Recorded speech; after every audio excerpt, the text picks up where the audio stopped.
اور اس کو نکال دینا ہے، زکوٰۃ دے دینی ہے۔ پھر آگے کہا وَلَا تُسْرِفُوا إِنَّهُ لَا يُحِبُّ الْمُسْرِفِينَ، اسراف مت کرو، اللہ اسراف کرنے والوں کو پسند نہیں کرتا ہے۔ اب اس کے بعد حرام چیزوں کا تذکرہ ہوا کچھ، جیسے مردار حرام، سور کا گوشت حرام، خون حرام، غیر اللہ کے نام پر جو ذبح کیا جائے وہ حرام۔ اور اس کے بعد وصیتیں ہیں، 10 وصیتیں ہیں، جیسے اللہ کے ساتھ کسی کو شریک نہیں کرنا ہے۔ پھر اس کے بعد کہا جا رہا ہے ماں باپ کے ساتھ احسان کرو، ماں باپ کے ساتھ بدسلوکی مت کرو۔ پھر اسی طرح اولاد کو قتل مت کرو، وَلَا تَقْتُلُوا أَوْلَادَكُم مِّنْ إِمْلَاقٍ نَحْنُ نَرْزُقُكُمْ وَإِيَّاهُمْ، ہم تم کو بھی کھلاتے ہیں ان کو بھی کھلاتے ہیں، کھانے کے ڈر سے قتل مت کرو۔ آج دیکھ لیجیے پیٹھی میں مارا جا رہا ہے۔ پھر اسی طرح یہ کہا بے حیائی کے کام مت کرو، چاہے وہ چوری چھپے کرو یا دکھا کر کرو، بالکل مت کرو، قریب ہی مت جاؤ۔ پھر کہا قتل مت کرو۔ اس کے بعد کہا جا رہا ہے یتیموں کا مال مت کھاؤ۔ پھر اس کے بعد یہ کہا جا رہا ہے ناپ تول پورا کرو۔ پھر اسی طرح کہا جا رہا ہے بات کرتے وقت انصاف کو مد نظر رکھو، وَإِذَا قُلْتُمْ فَاعْدِلُوا۔ پھر کہا جا رہا ہے اللہ کے عہد کو پورا کرو، وَبِعَهْدِ اللَّهِ أَوْفُوا، یہ وصیت نمبر 9 ہے۔ وصیت نمبر 10 یہ ہے وَأَنَّ هَذَا صِرَاطِي مُسْتَقِيمًا فَاتَّبِعُوهُ، یہی میرا سیدھا راستہ ہے، تم اسی کی پیروی کرو۔ پھر اسی طرح کہا تفرقہ بازی سے دور رہو، ان الذین فرقوا دینهم وکانوا شیعا لست منهم فی شیء، جن لوگوں نے اپنے دین کو ٹکڑے ٹکڑے کر دیا، گروہوں میں بٹ گئے، آپ کو اس سے لینا دینا نہیں ہے، گروہوں میں بٹ گئے، آپ کو اس سے لینا دینا نہیں ہے۔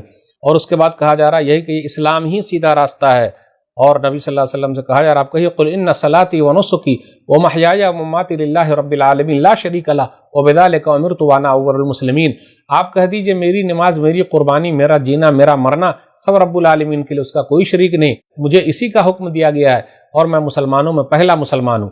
میری زندگی کا مقصد تیرے دین کی سرفرازی، میری زندگی کا مقصد تیرے دین کی سرفرازی، میں اسی لیے مسلمان، میں اسی لیے نمازی۔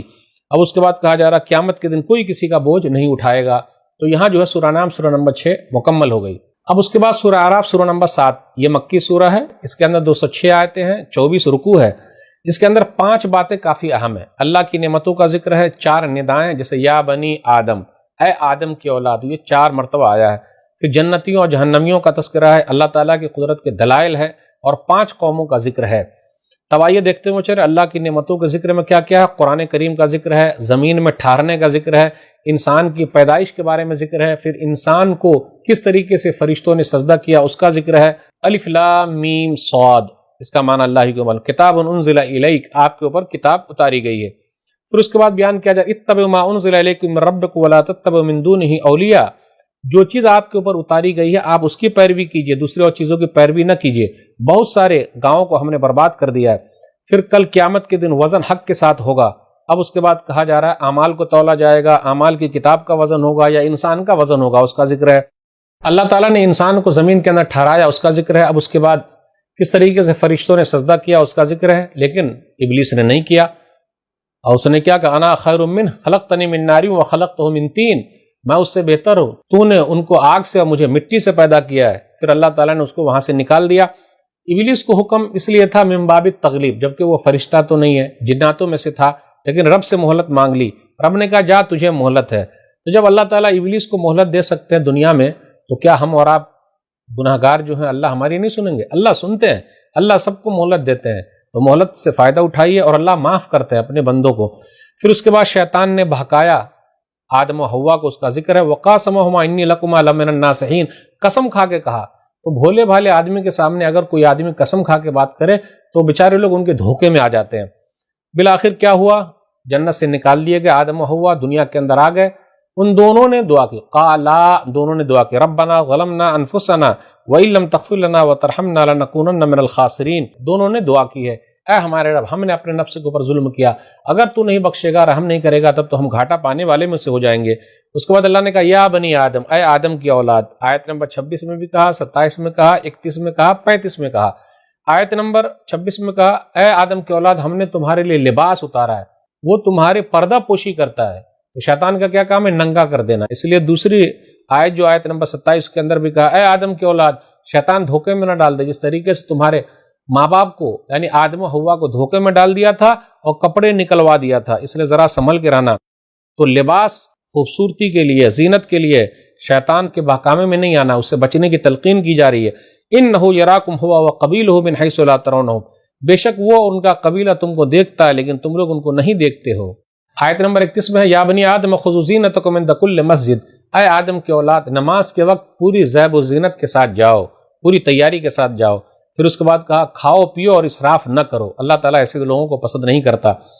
اس کے بعد جہنمیوں کا تذکرہ بھی ہو رہا ہے، کیسے آپس میں لڑائی جھگڑا کریں گے اس کا ذکر ہے۔ پھر کس طریقے سے وہ ان کے درمیان پردہ حائل ہو جائے گا۔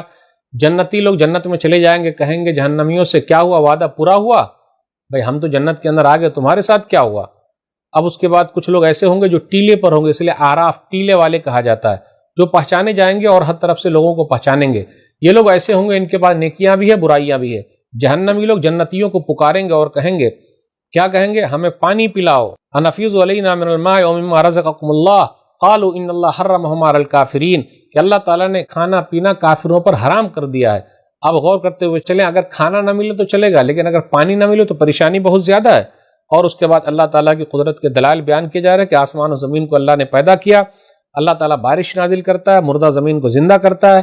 اب اس کے بعد 5 قوموں کے واقعات اس سورہ کے اندر بیان کیے گئے ہیں۔ آیت نمبر 59 سے 64، 6 آیتوں میں نوح علیہ الصلوۃ والسلام اور ان کی قوم کا تذکرہ ہے۔ ایک اللہ کی طرف بلایا، قوم نہیں مانی۔ 5 نیک لوگ جو تھے، ود، سوا، یغوث، یعوق، ان کی وہ عبادت کرتے تھے، پوچھتے تھے، اللہ نے ان سب کو ڈبو دیا۔ اب اس کے بعد ہود علیہ الصلوۃ والسلام کی قوم، قوم عاد کا تذکرہ ہے۔ آیت نمبر 65 سے آیت نمبر 72 کے درمیان 8 آیتوں میں ہود علیہ الصلوۃ والسلام قوم عاد کی طرف آئے۔ قوم عاد دنیا کی طاقتور قوم تھی، لیکن وہ لوگ نہیں مانے، ایک اللہ کو نہیں مانے، اپنی طاقت پر گھمنڈ کیا۔ قوم عاد کا مسکن رہنے کی جگہ وہ یمن کا علاقہ ہے، پہاڑیوں کے اندر۔ وہ لوگ جسمانی طور پر بھی بہت سخت تھے، پھر اللہ تعالیٰ نے ان لوگوں کو پکڑ لیا۔ تیز آندھی چلی، 7 رات اور 8 دنوں تک کھوکھلے تنے بن گئے۔ اب اس کے بعد صالح علیہ الصلوۃ والسلام کی قوم، قوم سمود کا تذکرہ ہے۔ آیت نمبر 73 سے 79 تک 7 آیتوں میں ہے۔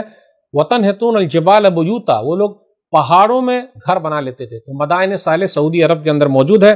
نبی صلی اللہ علیہ وسلم 9 ہجری میں جب غزوہ تبوک جا رہے تھے تو راستے میں وہ جگہ ملی تھی، تو کہا تھا جلدی سے نکل جاؤ۔ قوم سمود نے اونٹنی کے پاؤں کاٹ ڈالے تو اللہ تعالیٰ نے تیز چیخ کے ذریعے ان لوگوں کو ہلاک کر دیا۔ اب اس کے بعد لوط علیہ الصلوۃ والسلام کا ذکر ہے، ان کی قوم کا 5 آیتوں میں۔ آیت نمبر 80 سے آیت نمبر 84 کے درمیان صدوم کا علاقہ جو فلسطین کا علاقہ ہے، یہ دنیا کی پہلی قوم تھی جو مرد مرد سے خواہش پوری کرتے تھے، اس کا ذکر ہے۔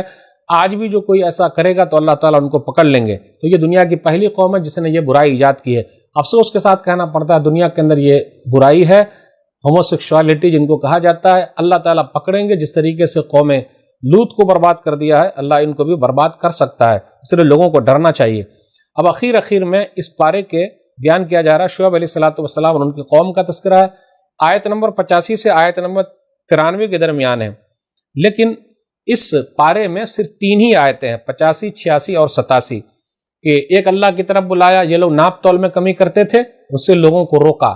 اب اس کے بعد کیا ہوا اس کا تذکرہ ہم 9ویں پارے کے شروع میں بتائیں گے۔ آج کے درس میں بس اتنا ہی، تب تک انتظار کیجیے۔ اللہ سے دعا ہے کہ اللہ تعالیٰ ہم لوگ قرآن کریم کو پڑھنے، سمجھنے، عمل کرنے اور لوگوں تک پہنچانے کی توفیق دے، آمین۔ والسلام علیکم ورحمۃ اللہ وبرکاتہ۔